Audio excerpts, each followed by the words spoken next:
राणा साहब ये बताइएगा कि नवाज शरीफ साहब की हमेशा से एक पोजीशन रही है, मसलन जनरल परवेज़ मुशर्रफ का उन्होंने एहतसाब किया और वो चाहते थे, चार्टर ऑफ डेमोक्रेसी में भी जिक्र हुआ कि एक ट्रूथ एंड रिकन्सिलिएशन कमीशन भी बनाया जाएगा। तो अब फिर एक दफ़ा अनाउंस किया उन्होंने कि जनाब हम जनरल फैज़ का, जनरल कमर जावेद बाजवा का एहतसाब, उन्होंने कहा कि इनका एहतसाब होना चाहिए, एक अमूमी सी बात थी। तो उसके बाद ऐसा लगता है कि मुस्लिम लीग नून अपने इस रवायती मौक़िफ़ से पीछे हट गया। तो क्या ये किसी सेटिंग का नतीजा है? नहीं, दरअसल मामला ये है कि इस वक्त जब मरीज़ जो है वो वेंटिलेटर पे हो तो उस वक्त जो है वो उसे जो है वो यानी इस चीज़ की फ़िक्र मरीज़ के मुतल्लिक़ नहीं करनी चाहिए कि उसका वेट जो है वो ज़्यादा है या कम है, या उसके चेहरे का जो है वो सर्जरी होनी चाहिए ताकि वो और ज़्यादा खूबसूरत नज़र आए। उस वक्त तो सिर्फ फ़िक्र ये होती है कि ये बच जाए। इस वक्त पाकिस्तान अपने मुआशी बहरान के हवाले से वेंटिलेटर पे है। ठीक।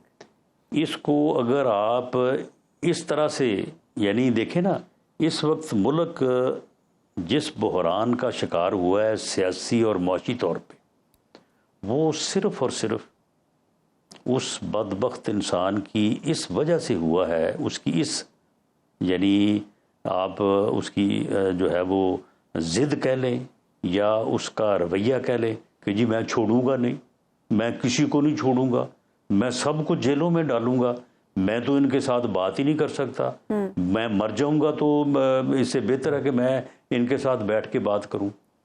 तो मामला ये है कि अगर आज हम भी ये रवैया अपनाएं कि जी हम आएंगे, हम आते ही जनाब सबको पकड़ लेंगे, सबको जो है वो जेलों में बंद कर देंगे, सबका जो है वो एहतसाब करेंगे, सबको जो है वो जो है उल्टा लटका देंगे, तो फिर जो मुल्क इस वक्त जिस सूरत हाल में है, इस सूरत हाल में बेहतरी जो है वो सोचना भी जो है वो अबस है। तो राणा साहब फिर आप मुनासिब मौके का इंतज़ार करेंगे कि ये मरीज़ वेंटिलेटर से उतर आए, मुआशी हालात ठीक हो जाएं, तो फिर ये जो मज़कूरा जजेस हैं फिर बाद में यह हिसाब किताब किया जा सके? नहीं, मज़कूरा जजेस क्या, मैं तो ज़ाती तौर पे मैंने पहले भी पार्टी में इस बात के ऊपर जो है वो कोशिश की और मेरा आज भी मौक़िफ़ है, और मियां नवाज शरीफ साहब से भी जब बात होती है, देखें यहाँ पे एक ट्रुथ कमीशन बनना चाहिए। अच्छा। आप भले ना दें किसी को सज़ा, बहुत सारे लोग जो हैं वो वफात पा चुके हैं, बहुत सारे लोग जो हैं वो इस पोजीशन में हैं कि अब उनको सज़ा दी भी नहीं जा सकती।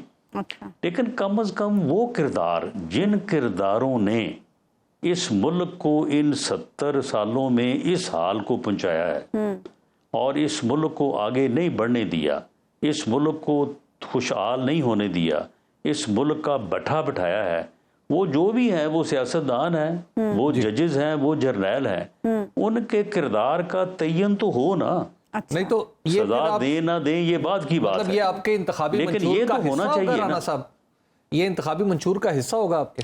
देखें जी, ये ट्रुथ कमीशन जो है, जिस तरह से नेल्सन मंडेला ने किया, उसने 27 साल जेल काटी, लेकिन उसने किसी को 27 दिन के लिए भी कैद नहीं किया, लेकिन उसने ट्रुथ कमीशन जरूर बनाया जी। हर किसी का किरदार जो है वो कौम के सामने जरूर लेके आए।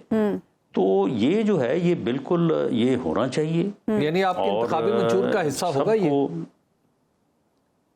इंतखाबी मंशूर का हिस्सा तो खैर मैं एक फैसला नहीं कर सकता, वो तो जो मंशूर कमेटी बनेगी वो फैसला करेगी, लेकिन मैं समझता हूँ कि ये होना चाहिए। और मेरा ख्याल है या मेरा अंदाज़ा है कि मियां नवाज शरीफ भी, उन्होंने उस दिन भी कहा जिस दिन का आप हवाला दे रहे हैं, 18 सितंबर को जो उन्होंने अपनी पार्टी से खिताब किया, जिसमें उन्होंने ये बात की कि ऐसे लोगों का मुहासबा होना चाहिए, तो उस दिन भी उन्होंने कहा कि मैं कोई इंतकाम वाली बात नहीं कर रहा, ना मैं इंतकाम चाहता हूँ, ठीक है ना। अच्छा। मैंने कभी इंतकाम की जो है वो बात की है, लेकिन कम अज कम जो है ये लोग सामने तो लाए जाए जी।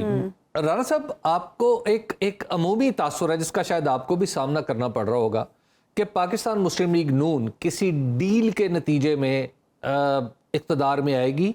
वोटों का फैसला पहले से हो चुका है, मुस्लिम लीग नून के बारे में सीटों का भी अरेंजमेंट हो चुका है कि इतनी सीटें इसको मिलेंगी, इतनी पीपल्स पार्टी को मिलेंगी या इतनी किसी और को मिलेंगी। क्या ये तासुर क्यों पैदा हो रहा है? देखें, अपना हबीब अकरम साहब, आप बड़े लर्नड और बड़े यानी वाइज सोच समझ वाले जो है वो सहाफ़ी हैं, एंकर हैं। Thank you. देखें, मैं अब उसके बारे में कोई ज़्यादा बात नहीं करता। एक आदमी मुश्किल में है, जेल में है, भले वो हमारा मुखालफ है, लेकिन उस आदमी ने इस मुल्क का, जिस तरह से उसने इस मुल्क का बेड़ा गर्क किया है, इस मुल्क की सियासत का उसने जो मुआशी तौर पे उसने इस मुल्क से किया वो तो किया सो किया, उसने सियासी तौर पे और जो सिविलियन बालादस्ती की जद्दोजहद इस मुल्क में 70, 72, 73 साल हुई है, उस आदमी ने ज़ीरो कर दी जी। उस आदमी ने इस मुल्क का बैठा दिया, इस मुल्क की सियासत का। उसने एक ऐसा रवैया अपनाया कि सियासतदान होके, सियासी जमात का सरबराह होके, लीडर ऑफ द हाउस होके, और उसने कहा, और पार्लिमानी जमहूरी सिस्टम का हिस्सा होके उसने कहा कि मैंने तो अपोजिशन को छोड़ना ही नहीं है, मैंने तो ये तो सारे चोर हैं, ये सारे डाकू हैं। वो 4.25 साल जो उस ऐवान का जो है वो कायद रहा, और पार्लिमानी जमहूरी सिस्टम में कहा जाता है कि हिज़्ब इख्तिलाफ और हिज़्ब इक़्तिदार गाड़ी के 2 पहिए हैं। उसने 4.25 साल हमारे साथ हाथ नहीं मिलाया। उसने लीडर ऑफ द अपोजिशन के साथ फ़ोन पे बात नहीं की। पुलवामा के वाक़े पे ऊपर सारी अपोजिशन ब्रीफिंग के लिए वहाँ कौमी असम्बली के सेक्रेटेरिएट में कमेटी रूम में बैठी रही। आर्मी चीफ बैठा रहा, DG ISPR बैठा रहा, ये साथ वाले कमरे में अपने ऑफिस में मौजूद था। 1.5 घंटा जो है वो आर्मी चीफ इसकी मिनट समाइज करता रहा कि आओ आके प्रिजाइड करो इस मीटिंग को और हम ब्रीफिंग देना चाहते हैं। उसने कहा मुझे वहाँ पे जाकर उनसे हाथ मिलाना पड़ेगा, मैं तो इनको देखना नहीं चाहता, मैं तो इनको सबको जो है वो, मैं तो इनको जो है वो, मैंने तो इनको छोड़ना नहीं है, तो आप मुझे कहते हैं कि मैं जाकर उनके साथ बैठूं, मैं नहीं जाऊंगा। ये नहीं आया। इस रवैये के ऊपर जो है इस आदमी ने इस मुल्क की सियासत को इतना परागंदा किया। ओए तोए का कल्चर, गाली गलोच का कल्चर, अपने मुखालफ से नफरत नहीं, इख्तलाफ नहीं, दुश्मनी का कल्चर इस आदमी ने इस मुल्क के हर जवान, हर फर्द की रगो पै में पैवस्त कर दिया। तो राणा साहब, आप लोग कैसे फ्लिप साइड पे अगर देखें, अगर इसको फ्लिप साइड पे देखें तो ऐसा नहीं लगता कि 1 वर्सेस ऑल की कैफियत पैदा हो गई है कि एक तरफ सिर्फ PTI है और बाकी तरफ सारी जमातें हैं और सिस्टम है? नहीं, PTI है ही नहीं। PTI कहाँ है अब? अच्छा, क्या आपको इलेक्शन में तवक्को नहीं है कि आपका मुकाबला करेंगे? नहीं, ना, बात ये है कि PTI का वो जथा, वो टोला जो उस दिन मुल्क के दिफा के ऊपर चढ़ दौड़ा, जिसने उस दिन इस मुल्क के लिए जाने देने वाले शोहदा की यादगारों को रौंदा, जूते मारे, डंडे मारे, उनके मुजस्समों को आग लगाई, जिसने दिफाई अदारे के जाके लोगों के घरों को आग लगाई, लूट मार की, उनकी वर्दियों को छड़ियों पे जो है वो घुमाया, उस टोले को तो आप मुझे बताएं कि क्या वो अपना जो है इन प्रूफ्स के साथ जो उनके खिलाफ प्रोसिक्यूशन हो रही है, तो आप क्या समझते हैं कि वो लोग जो है वो सारा कुछ छोड़ छाड़ के तो वो अब आगे जो है वो इलेक्शन लड़ रहे होंगे? लेकिन वो तो महदूद तादाद में लोग हैं ना,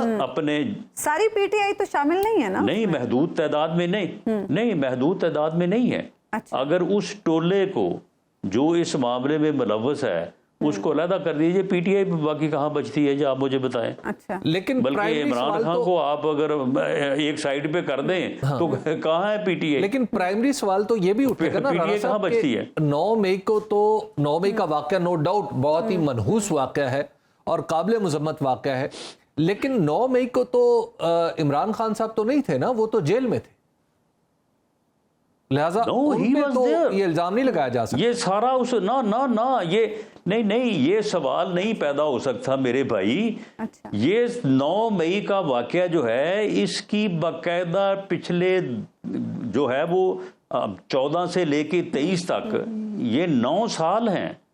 9 साल उसने इन लोगों को ये तरबियत की है और पिछला 1.5 साल बाकायदा प्लानिंग की है, मनसूबाबंदी की है। इसमें गैर मुल्की एजेंसी शामिल है। अच्छा। उनके साथ बाकायदा इनके बाकायदा इनके तल्लकात, बाकायदा इनकी नेगोशिएशन, ये सारी चीजें जो है वो पता नहीं अदालत में जो है वो ओपन कोर्ट में पेश करेंगे या अच्छा। इन कैमरा पेश करेंगे।